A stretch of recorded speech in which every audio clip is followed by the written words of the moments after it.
In this video we're going to look at using the origin of an object. So here is a rectangle. You can see at the moment the axes are in the center of the object. Now that's what we call the origin. We can move the origin, which is the axis, so it's on the left hand side of the object, or the right hand side of the object, or the top, or the bottom.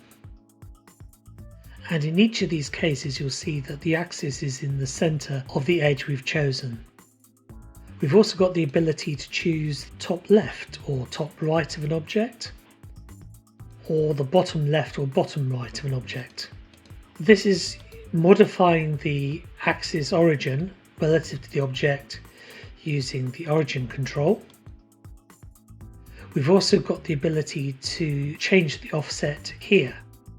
So you can move your offset just a little bit. So instead of moving the center of your axis or the origin to the edge of the object, you can move it part way across.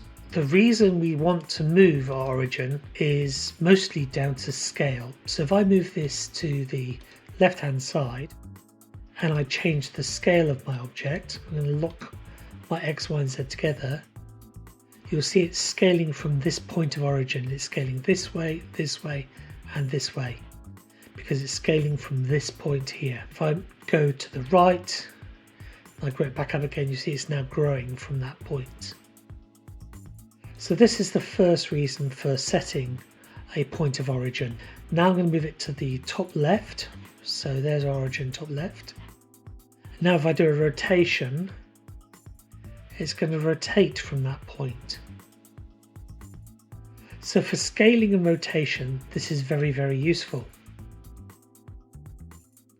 Now, another reason you might want to change the origin of an object is if we're using construction lines. So I'm going to add two construction lines here. If I grab hold of the object by the axis, I move it across, you'll see that it'll snap to the construction line. And this is because in my edit view tools, I've ticked snap to lines. And what is snapping to these lines is the axis. So if I move my axis down, it'll snap vertically like that. So I can either just snap like this, or I can snap like that. The origin that's snapping to those lines. So I change my origin to center, that's snapped to the center of the object. This is where we use changing the origin, mostly for scale, partly for lining objects, and for rotation of objects.